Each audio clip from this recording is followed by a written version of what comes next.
So what the heck is an interface? An interface, let's see, okay.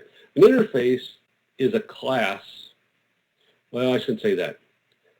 We've talked about interfaces a number of times, right? The interface is like the API into a class.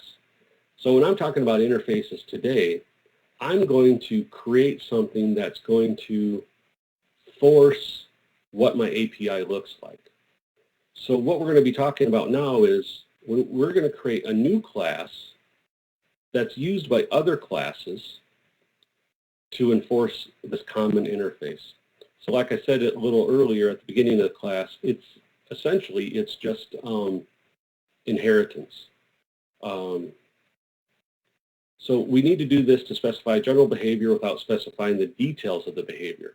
So for example, I could have a character in a video game, like to say I had zombie characters and witch characters.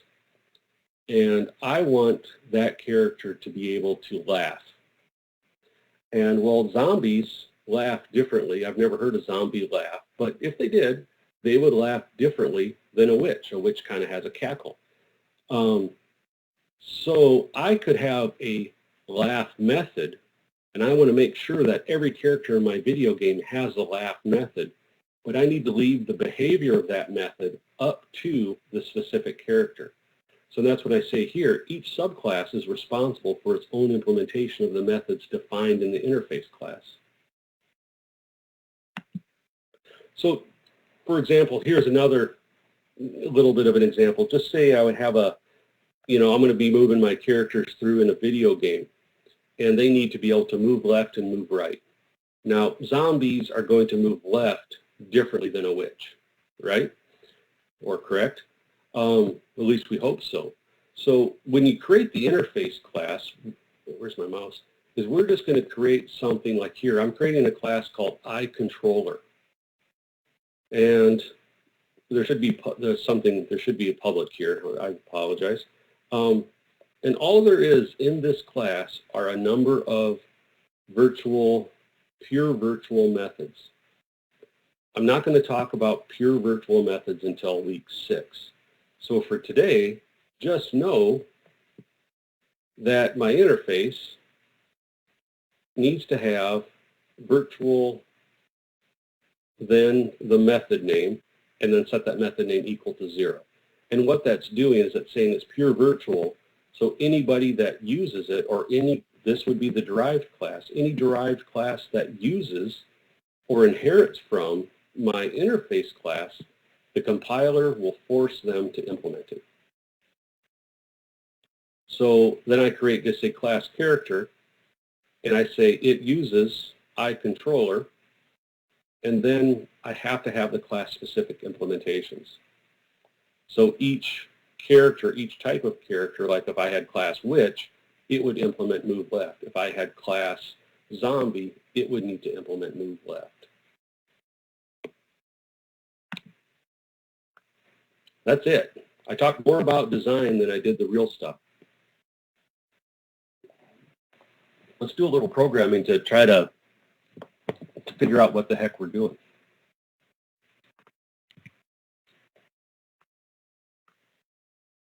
Is everybody with me so far? Let's see who all showed up. Do we have more people? Oh, good. Yeah, we do. We have much more people.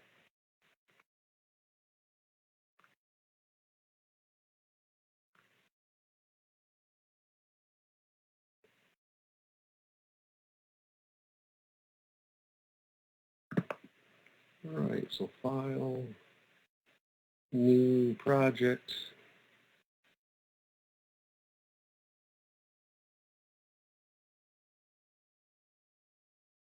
All right, I want to Win32 console application. We're going to name this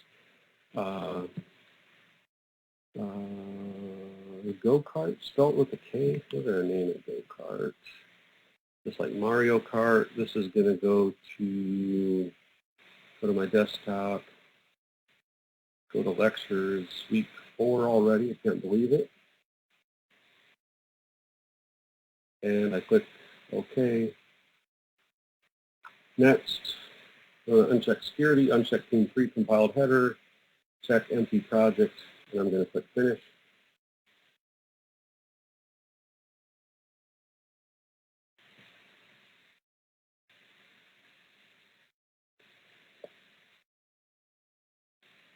All right, right click on source files, add a new item, and let's just call this cart.cpp.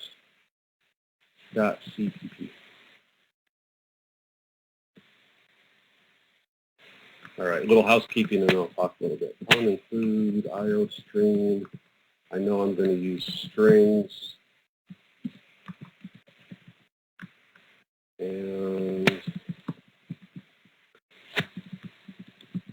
using these for the standard. Okay, so we're going to create go-karts, and our go-kart has to have an engine. A go-kart has an engine. And typically when you just say start your engine in your car, right, our go-kart's just like a car, you don't go over to the engine and start pulling the handle like you do on the lawnmower. You actually go next to your steering wheel and turn a little thing in the ignition switch, right? And then that somehow talks to an interface that, well, let's just make it simple and avoid a bunch of stuff. But then it talks to the engine and say, hey, engine, start yourself. But technically, your car talks to your engine. You don't talk to your engine directly. So through your car interface, it talks to your engine. So first thing we need to do is, if we can, let's build our inner classes first. And right now I'm just going to talk about composition. And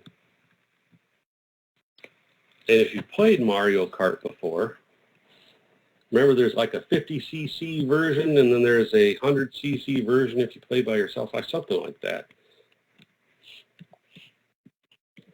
Public.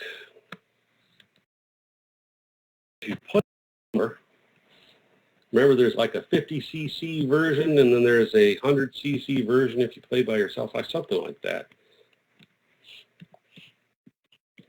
Public. And engine. So we're just going to create this class quick. Here's my engine constructor. And we're going to create a function called start. And all start isn't going to do much other than see out 50cc is running.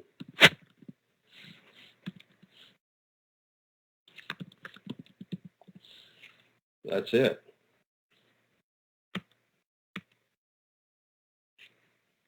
That's all we need to do. We have an engine. Okay. Just because we can, int main, I'm going to test it so far. Oh, I'm already getting red lines because I didn't put engine 50 there. Engine 50, ENG, semicolon, and then we're going to say ENG.start. And let's just see if this works. It should. Isn't that what we always say? There we go, 50cc is running. All right, nothing new and exciting there, I hope. Now let's create our go-kart.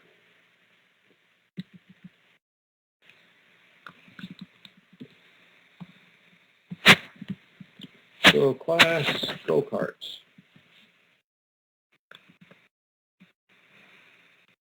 So we need a public area. We're going to need a constructor.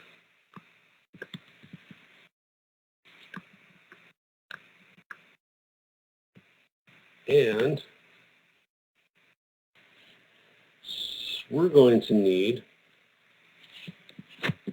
every go-kart needs to have an engine, right? So let's put in an engine 50 inside of that thing.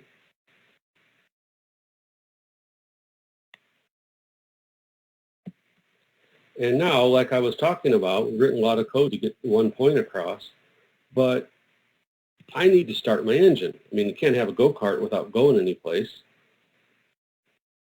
So in my go-kart class, I need to start engine. Now let's implement this sucker. So void go-kart, : start engine. And what it does is it's going to call engine dot start. And that's the magic right there. So we created this go-kart class that has an engine inside of it. But through the go-kart's interface, we call start engine, and then it talks to the composite object and then calls the start method inside of the engine 50 class. So let's see if this works.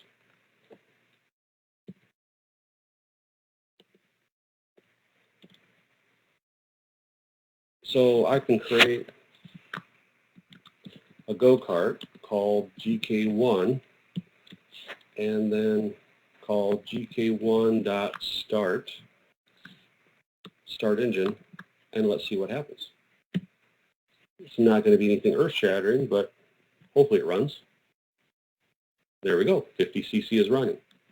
But the cool thing is we called GK1 start engine, which is this method, which called a method on another object that was inside of it, that composite relationship. So let's label that here. This is our composite object, right? You guys with me so far?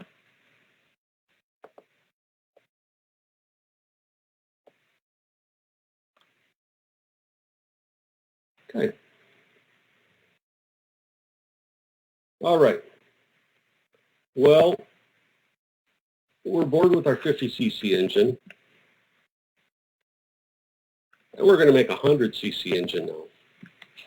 I'm going to change some stuff around here.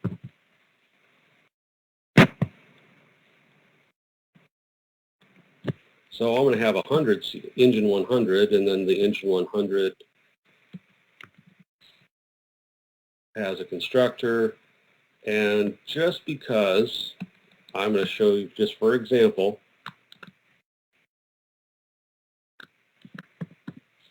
I'm going to call it run.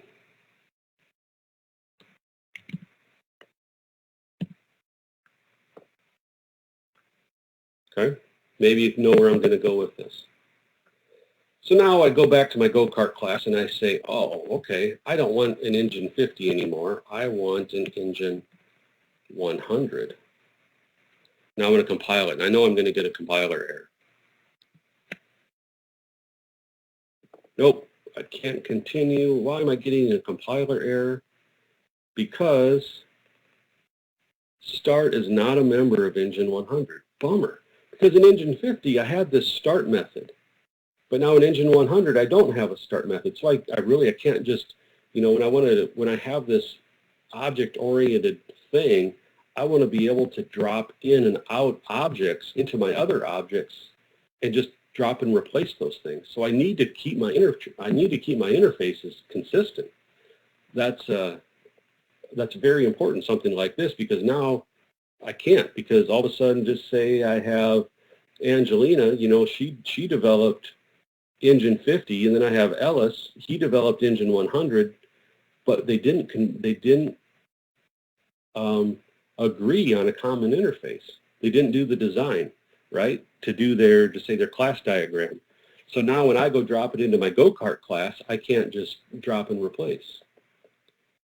So we're good designers, so we're going to come back and we're going to create an interface class. And we're going to call this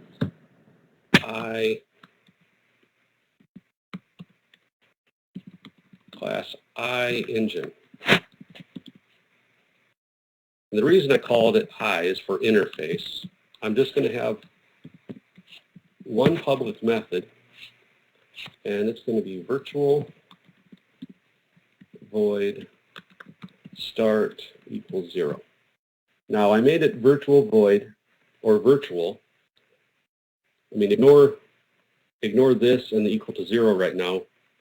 Start is just a function that doesn't return anything, and its name is going to be start. And the purpose for this virtual and the equal to 0 is to force anybody underneath to use it. So when I say engine50 : public I engine, that forces engine50 to make sure it has a start method. Let's add one more. Virtual void stop equals 0. I'm going to compile this now. We're going to see what compiler errors we get. Get a bunch of them. Oh, iEngine base class undefined. Oh, look at that. Forgot my semicolon.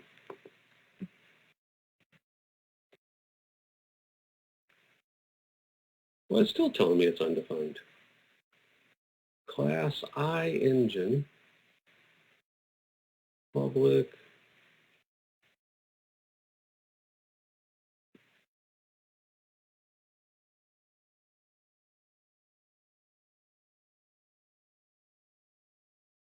Why does it like that? I'm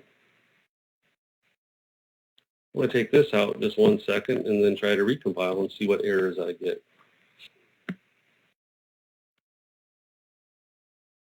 Oh, yeah, what am I thinking? Why do I have those parentheses there? Okay.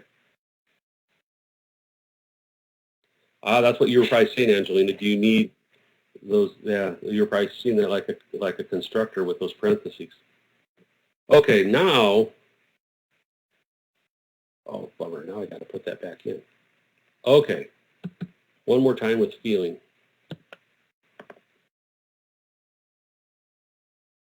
Oh, it still gave us that. Start is not a member of Engine 100. Engine 100 has no member named Start. Oh, that isn't the one. That isn't the error I wanted. Okay, one more time, I guess, with feeling. Let's just comment that out. Maybe, will Visual Studio give me this? Whoops. Yeah, public iEngine, Control F5. Why did it do that?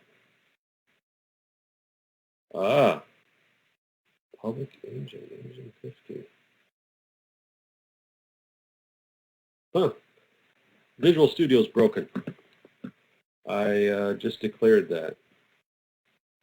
Well, what's supposed to happen is we're inheriting iEngine. These things are void. These things are pure virtual functions.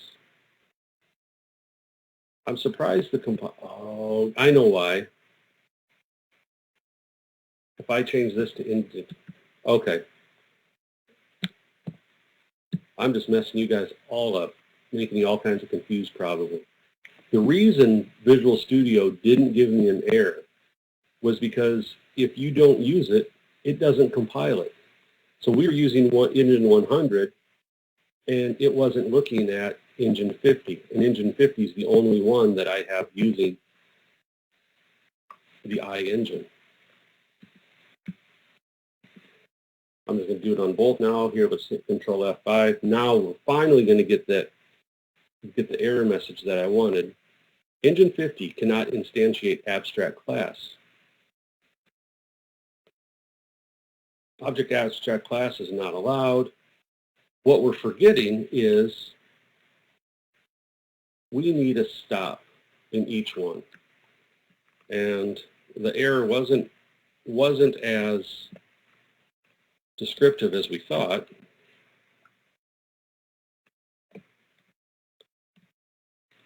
So C++, because of that pure virtual method, is forcing us to implement start and stop.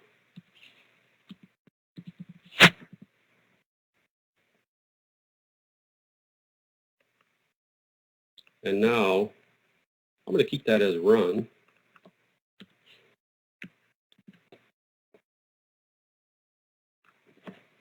Yeah, it won't matter.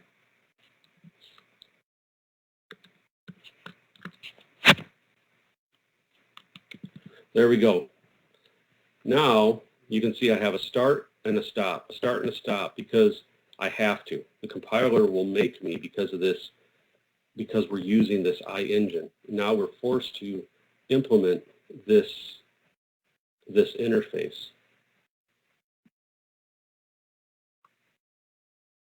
And then now we can call engine.start.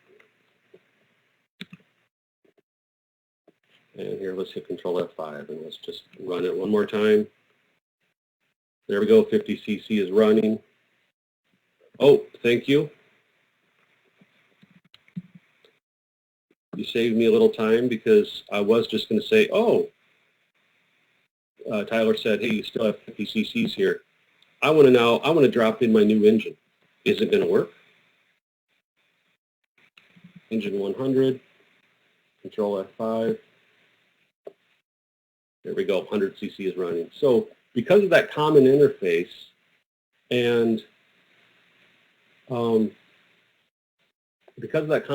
I can just drop in different objects into my class, into my go-kart class. Now, a couple more things I want to show you just to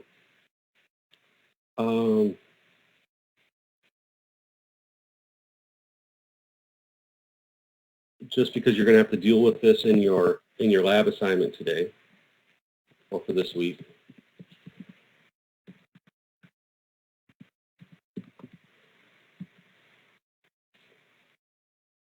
I am going to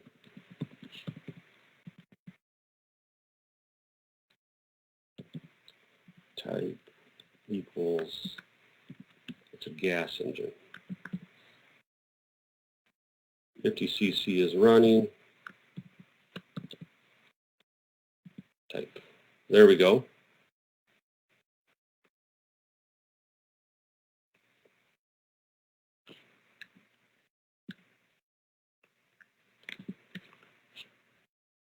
So now when we run this, let's change our engine back to a 50 and make sure it's a gas engine. There are 50 cc is running, it's gas. And now I want to add another constructor. So I have my default constructor that takes a type of engine. I'm going to have another constructor that takes a parameter, engine 50, and it's going to take a string T. And then for that constructor, I'm just going to say type equals T. Now, somehow I have to get that type. If I'm going to create if I need to create an engine, I have to pass that type to it. So I have a couple options. Inside of my go-kart constructor, I could pass the type right to engine. Or I have to create a go-kart constructor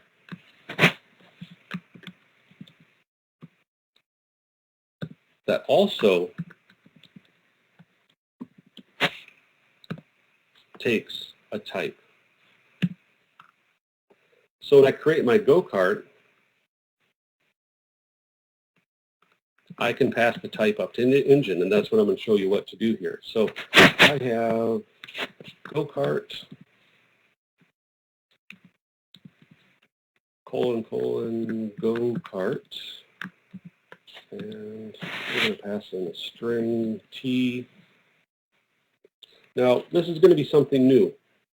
Somehow, I have to get that type up to engine. And I can't say, whatever we've been doing with our constructors now has always been something like this data member equals this parameter coming in. But somehow, I can't just do that because I can't say engine equals T. I have to actually pass that T up to the engine class. So what I'm going to do is I'm going to show you, I'm going to put a colon here, and then I'm going to put my object, engine, and I'm going to pass it T. So what they call this is an initialization list. Now, just by habit, I always have the colon and then I list a whole bunch of stuff because there's a lot of things. Sometimes I'm initializing multiple things. Or you can also see it written like this. So the colon engine T is an initialization list. So you're passing the T to the engine constructor. So here, when we create a go-kart, I can create that go-kart. It's going to call the go-kart default constructor, which then just creates the engine by default, which we'll call the engine default constructor. But if I want to create a diesel go-kart,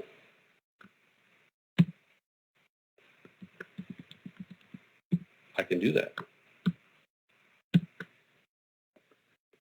So now we would pass the constructor that takes parameters, that goes up to go-kart, and then we call engine the one that takes parameters, and we pass the T up there. So I hit Control F5, and there we go. We have a 50cc diesel go-kart, if you can imagine that. Does that make some sense? So one of the things I wanted to show you is so we talked about how do we create this composite object. Then we talked about the need for an interface on those objects. And then I want to show you how you can get information from your outermost class into your innermost class. Now the last thing is, what if I wanted to create one more thing? And what if I wanted to pass the engine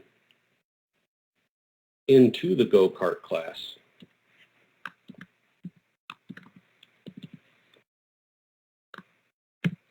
So I could have another string T, and, well, I don't even need that.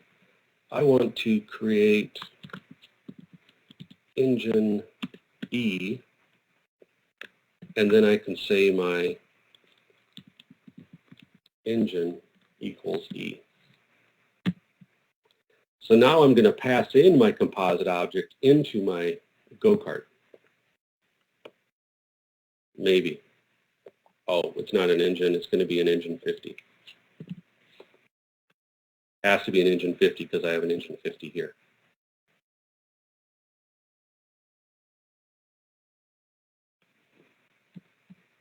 All right.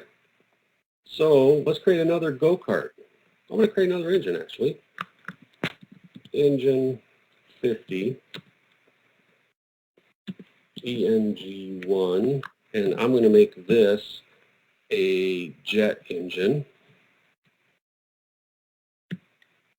And then I'm going to create a new go-kart,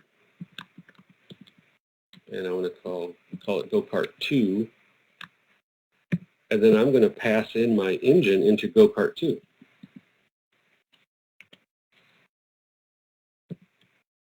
So I created my engine, then I create my go-kart, and then I pass my engine to my go-kart so it can have it inside of it. And then I'm going to call gk2.startEngine. Let's see what happens. There we go. 50cc is running a jet engine.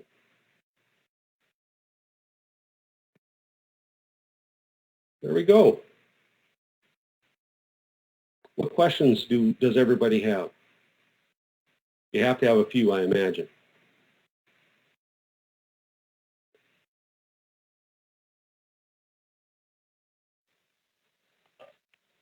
Hi, Professor. This is Angelina. I have a question.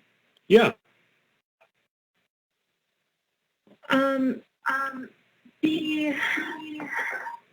Can you put the lines on your code? I'm sorry? Can you add the line numbers to the code? Oh, yeah. Is that under view? I believe so. You guys see it? Like I said, I don't use Visual Studio every day. So here, toolbars, screens.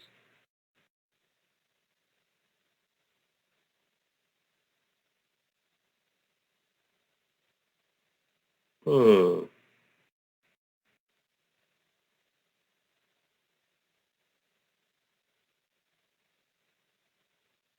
Do you have a comment about a specific line? Yeah. So you mentioned 50,000. You're breaking up. I can't hear you.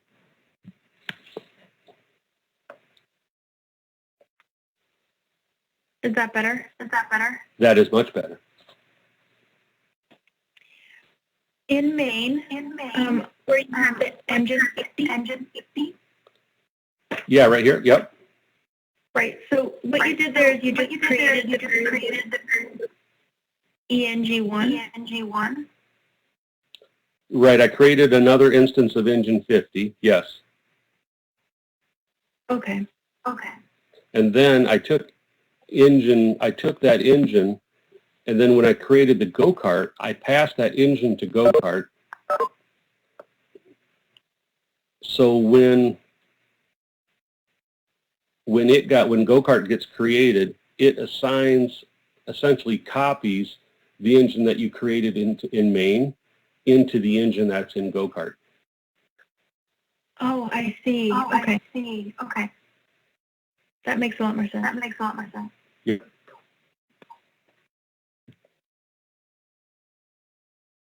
Any other questions?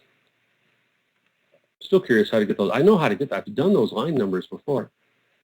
I don't remember though.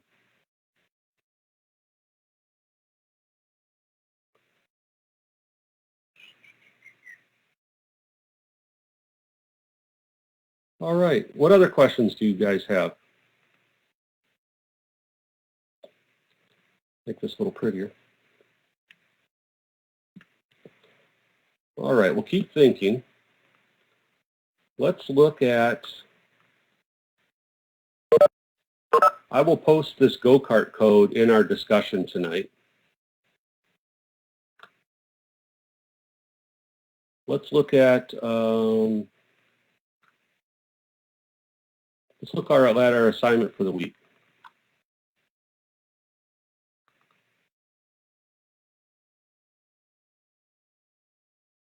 All right, what do we need to do? So we're going to modify our employee class again this week. We're actually going to be doing that up through week 6. And we're going to demonstrate composition and an interface, just like we just did. So the interface will be fairly straightforward. In your employee class, you already have a calculate pay method, but you're going to add an iEmployee interface class that forces employee to have a calculate pay method. So it's going to be even more simple than iEngine, but it's going to be called iEmployee, and it only has calculate pay as a public member. Now, more work that you're going to do is you're going to create another class called benefit.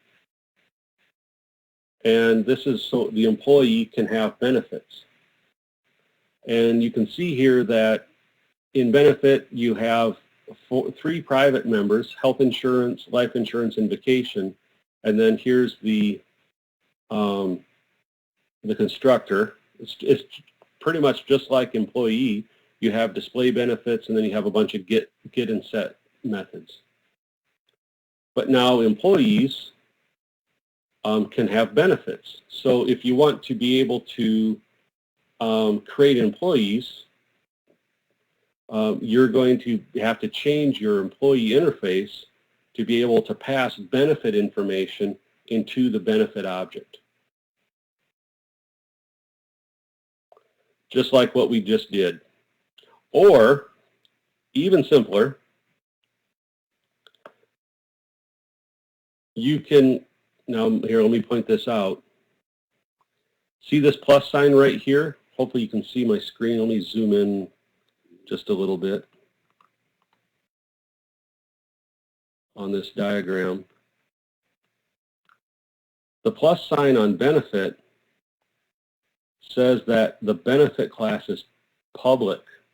That's going to make your life much, much easier.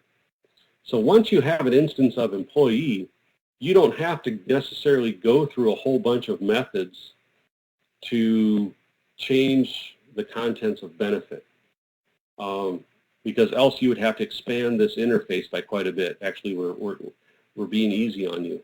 So you can look down here like in step 4, where you have, since benefit is public, you can use the employee object instance .benefit and .call a method in benefit. So like employee.benefit.set life insurance. And then here's some examples. So everything we did in the programming portion of the class tonight is covered, I believe, for what you need to do in this lab.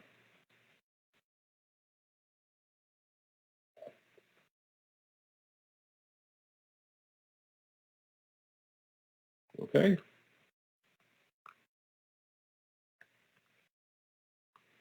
Any other questions? If you're interested, I can also post this pseudocode. And the pseudocode shows that you can also pass in a benefit object into employee, and it makes things even easier. Just like what we did with the go-kart. Yep, I'll post my code. Of course, a link to this recording, and the code, the link, and this pseudocode into the lab discussion tonight, and an announcement. Do you guys, I got a quick question for you. If I put in a class announcement, do you guys get emails for class announcements? No. Oh, wait. Angelina said yes. Well, sometimes sometimes I do send a separate email.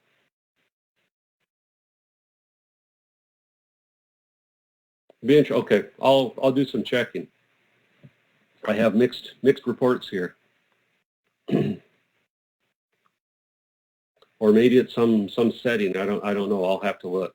I know they've changed it a number of times over the years. I know in one of my courses they did something with the shell. When I did an announcement, it did send students emails. And actually, when I graded their assignments, it actually sent an email. When I graded their assignments, it sent them an email too, but that was for a different class. Oh, you get emails for the WebEx meetings, huh? Oh, that's interesting. Well, I do. Well, I send those out. I was thinking of from WebEx, but from me, yes. Yes, all of this can be coded in one file. That's fine. If you want to separate it up, that's up to you. But one file, I believe, is easier for many people.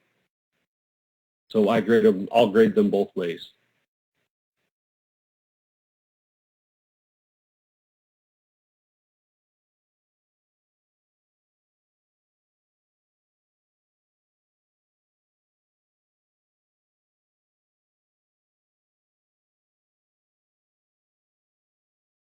Okay. Well, I'll definitely be working tomorrow night. Typically Fridays, if you haven't noticed, is when I grade lab assignments.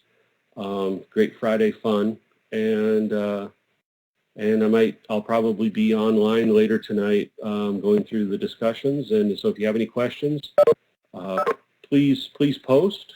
And if you have other questions, you can always email me. And like I said, let me know if you have any questions. I appreciate your time, and hopefully you guys learned something tonight. Okay. Thanks, everybody.